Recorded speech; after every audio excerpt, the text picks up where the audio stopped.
alhamdulillah baik.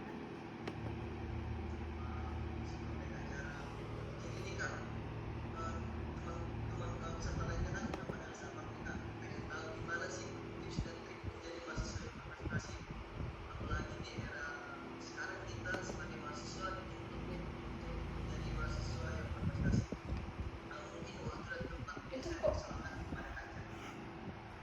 PPT untuk SPP? Baik, terima kasih atas kesempatan dan layarnya. Mungkin bisa langsung dibuka untuk bahan kita hari ini. Kepada koordinator mungkin boleh.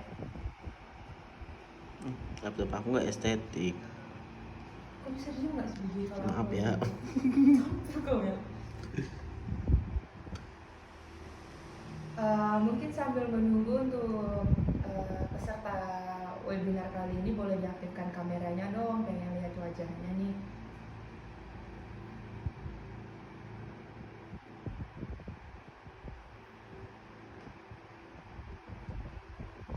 Oke, dimulai dari awal.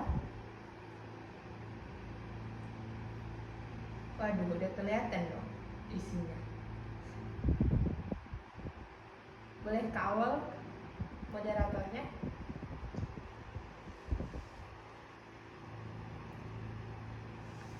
Oke, tanpa basa-basi juga tanpa salam, perkenalkan nama saya Zara Saria Rahab, yang mana di sini kita akan berbagi tips and triknya how to be successful. Nah, lanjut. Tentu kita bertanya-tanya ya kan, gimana sih caranya biar sukses dalam kategori berprestasi. Nah, prestasi, sebenarnya apa itu prestasi? Nah, selanjutnya, menurut saya sendiri, prestasi itu adalah suatu pencapaian yang berguna baik di masa sekarang maupun di masa mendatang, dan bukan hanya untuk kita, namun untuk banyak orang. Kenapa begitu? Karena ketika kita berprestasi baik dalam bidang akademik maupun non-akademik, kita akan bermanfaat bagi banyak orang lain gitu loh. Jadi ketika kita mendapatkan sesuatu, ketika kita mencapai suatu pencapaian, itu kita harus bermanfaat. Contohnya, misalnya kita mendapatkan peringkat 1 di dalam kelas gitu. Tentunya bukan hanya untuk mendapatkan peringkat itu, namun kita harus bermanfaat untuk teman-teman kita sekalian, membantu mereka apa kesulitan mereka dalam belajar. Nah, seperti itu. Nah, selanjutnya, apa kunci berprestasi? Nah, kunci berprestasi menurut saya sendiri bukan hanya harus pintar matematika, bukan hanya harus pintar IPA, bukan hanya harus pintar bahasa Inggris dengan nilai TOEFL yang 600. Mungkin itu merupakan pintar dalam konteks akademik. Namun, dalam hal ini, berprestasi itu dapat diartikan dengan cara kita mampu memiliki kepercayaan diri.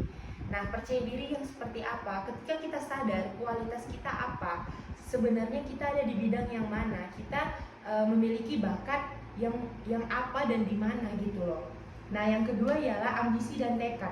Nah, di sini teman-teman atau para peserta tahu nggak ambisi dan tekad itu apa kaitannya?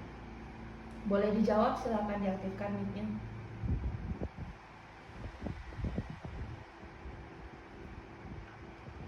Kenapa pada diam?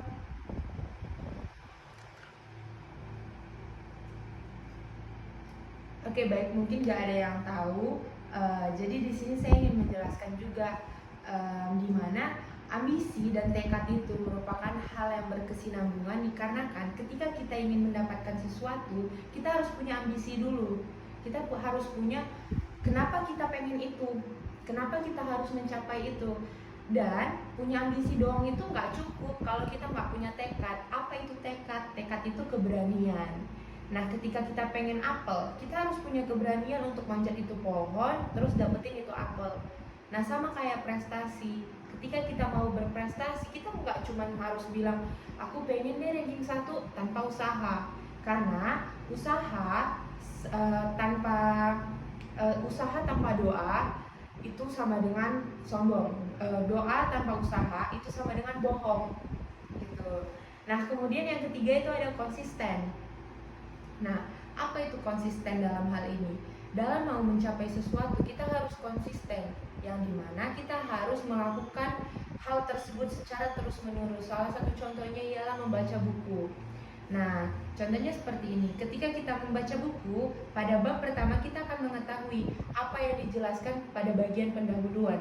Namun, ketika kita tidak melanjutkan, kita tidak akan mengetahui apa sebenarnya isinya dan keterkaitannya yang ada pada pembahasan buku itu.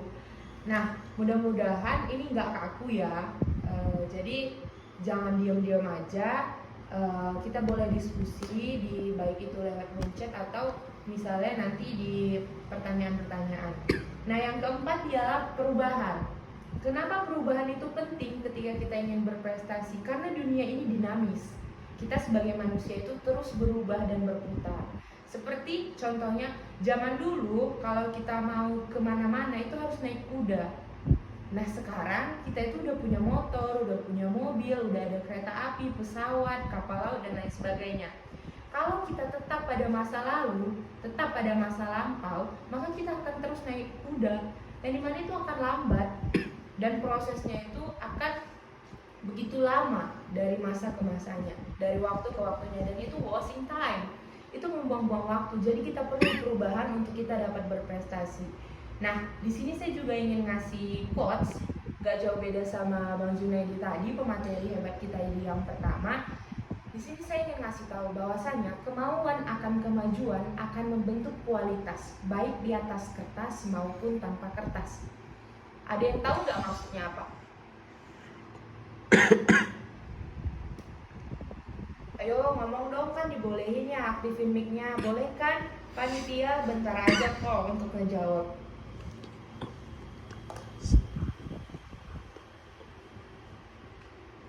Ada yang tahu nggak apa itu yang sebenarnya dimaksudkan kualitas baik di atas kertas maupun tanpa kertas?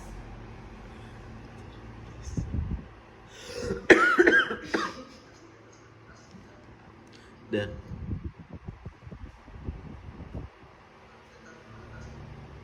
itu kan ada di slide itu. Mau dia yang share screen. Mikmu hidupin lah. Nah, benar ini ada jawaban tadi, saya lihat, kakak lihat di dalam room Zoom bahwasanya kualitas itu di bidang akademik dan keterampilan. Nah, benar banget. Karena mungkin ada stigma di masyarakat atau di keluarga kita, stereotype yang menyatakan bahwasanya orang akan berprestasi atau berkualitas itu ketika dia mampu memiliki nilai yang bagus di atas kertas ataupun nilai raportnya bagus. Tapi enggak teman-teman, perlu kita tekankan bahwasanya prestasi itu dapat kita temukan di mana aja dan kita ukir dimanapun kita ada. Karena kualitas nggak mulu-mulu tentang nilai kita yang selalu bagus. Ketika kita dapat menjadi orang yang baik, berguna, itu salah satu bentuk prestasi. Prestasi untuk menjadi manusia yang bermanfaat bagi orang lain. Nah, selanjutnya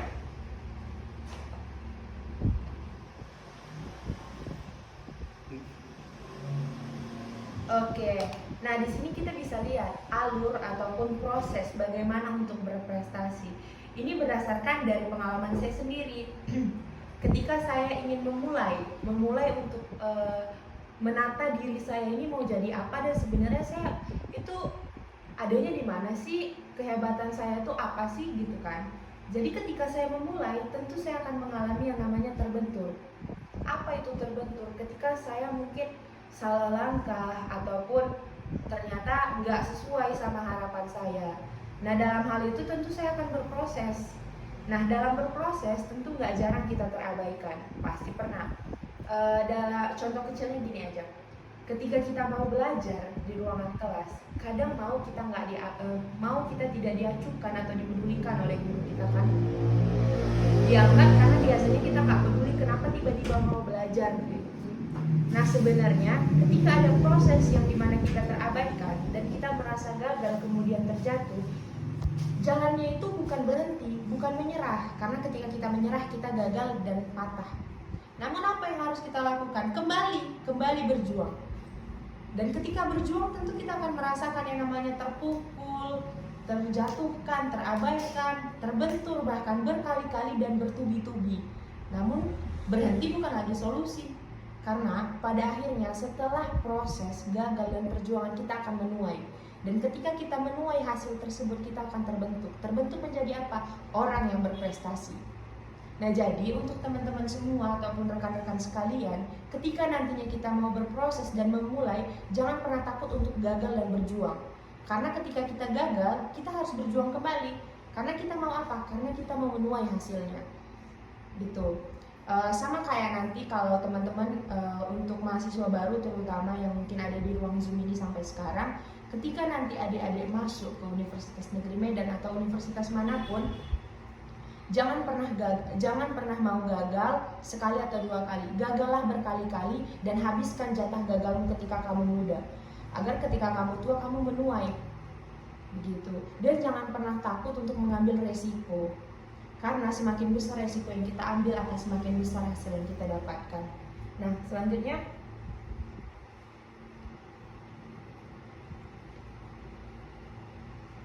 Nah, di sini sebenarnya ada dua bagian, proses dan protes. Dan di sini kita bisa lihat, kita sebagai mahasiswa ataupun sebagai manusia, mana yang lebih banyak, berproses atau berprotes. Nah, yang paling benar itu kan berproses, namun tentunya pasti akan ada protes-protes kecil kita terhadap bagaimana proses kita kan.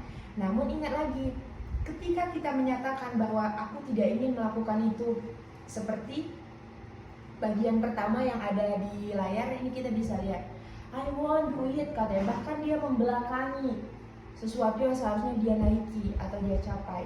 Terus kemudian ketika dia lihat, kayaknya aku nggak bisa ngelakuin itu, I can do it katanya itu kan.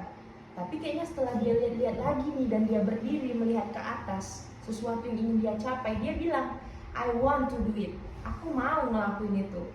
Nah, ketika kita mau, kita harus memikirkan caranya, how do I do it? Dan kita harus memikirkan gimana sih caranya biar aku bisa naik ke sana ya. Oke, kita coba pelan-pelan kata dia tuh. Dia mulai beranjak ke nomor 5. I'll try to do it.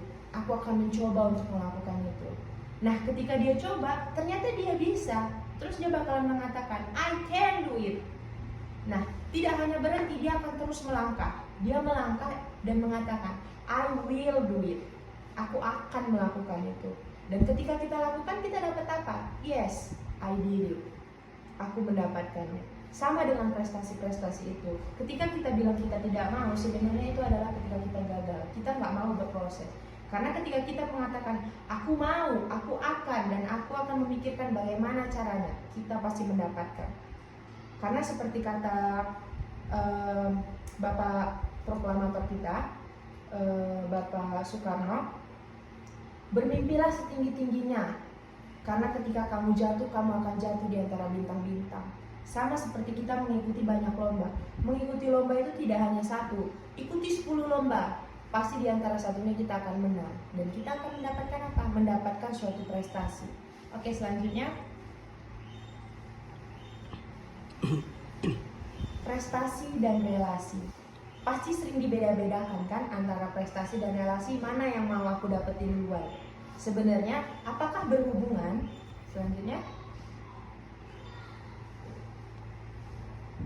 Nah, berdasarkan pengalaman saya sendiri, prestasi dan relasi adalah hal yang berbeda, namun harus tetap saling berdampingan dan seimbang. Sebab keduanya akan sangat mempengaruhi bagaimana kita membangun personal branding dan bagaimana kita ada di lingkungan yang baik atau health relationship. Nah, untuk itu teman-teman, pentingnya kita memiliki relasi yang baik untuk mendapatkan prestasi itu saling berkaitan. Karena apa? Karena ketika kita ada di lingkungan orang-orang yang pintar, kita akan berusaha untuk mengikuti kepintaran mereka. Kita akan berusaha untuk mencapai sesuatu yang mereka udah capai gitu loh. Namun dalam hal ini yang perlu kita garis besarnya ialah jangan pernah minder duluan. Jangan pernah ngerasa kita itu lebih buruk atau gagal dibandingkan mereka yang udah duluan berprestasi. Karena setiap bunga akan mekar sesuai dengan waktunya. Nah, selanjutnya di sini ada jawabannya. Kenapa kita tak hanya perlu berlomba-lomba? Karena apa? Karena yang kita butuhkan tak hanya cepat, namun kita harus tepat dan taat. Dengan ligat dan giat, maka kita akan mendapat. Ini merupakan prinsip hidup saya yang saya tekankan dari dulu. Kenapa? Karena kita harus memiliki Bukan hanya cara yang cepat untuk mendapatkannya itu, karena suatu hasil yang baik tidak pernah instan, teman-teman. Tidak ada pencapaian ataupun penghargaan yang kita terima tanpa rasa sakit. Tidak ada. Bahkan ketika kita melakukannya dengan cepat, kita harus tepat. Tepat apa? Tepat pada apa yang mau kita dapatkan. Dan dalam hal ini kita harus taat. Taat mengikuti aturan, taat dalam beribadah. Kemudian kita harus ligat dan giat gitu. Karena percuma kita bilang kita mau, tapi kita nggak ligat dan giat untuk mendapatkan itu, gitu loh. Karena seperti yang tadi, apa kunci untuk berprestasi? Yaitu ialah konsisten. Nah, dalam hal ini akan berkaitan dengan ligat dan giat tadi. Dan kemudian pada akhirnya kita akan mendapat. Oke. Kemudian kita harus memahami juga bahwasanya ada yang tidak pintar public speaking, namun tulisannya berhasil memotivasi banyak orang. Dan ada juga orang-orang yang tidak pintar di dalam bidang akademik, tidak pernah juara lomba, namun bisa dipercaya oleh banyak orang untuk memimpin organisasi dan lain sebagainya. Kemudian ada juga orang yang tidak memiliki keduanya, namun kebaikannya terkenal di mana-mana. Maka dari itu perlu kita ingat bahwa kita sebagai insan manusia itu pada dasarnya kita istimewa, tergantung bagaimana kita memaknai dan mencintai diri kita sendiri. Kemudian perlu ditekankan lagi bahwa tidak ada satupun manusia yang tidak berguna. Setiap manusia istimewa dengan kelebihannya masing-masing. Bahkan debu pun berguna untuk saat kita bertayamum ketika tidak ada air. Bahkan batu kecil pun ketika kita lemparkan ke dalam danau itu akan menyebabkan gelombang pada airnya. Jadi untuk teman-teman semuanya yang ada di sini, tetap percaya diri dan optimis. Jangan pernah pesimis akan hal apapun itu. Karena ketika kita percaya dan kita mau berusaha, kita pasti mendapat apapun itu. Udah banyak kan bukti bahwasanya kalau mau berprestasi atau mendapatkan suatu pencapaian itu nggak harus dapat nilai bagus, nggak harus bisa berprestasi dalam bidang akademik ataupun non akademik. Ketika kita bermanfaat aja buat orang lain, itu merupakan suatu prestasi. Bahkan pernah ada cerita OB di suatu perusahaan itu bisa jadi manajer di perusahaan itu. Karena apa? Karena kebaikannya, keramahannya, mau menyapa orang, mau menegur orang, seperti itu. Karena setiap orang adalah guru dan setiap tempat adalah sekolah. Mungkin itu aja yang bisa saya sampaikan. Kurang lebih saya ucapkan mohon maaf. Mudah-mudahan apa yang saya sampaikan tak hanya dapat membuat terkesan, tapi dapat diingat. Wabillahi taufiq wal hidayah. Wassalamualaikum warahmatullahi wabarakatuh. Selamat pagi menjelang siang dan saya kembalikan.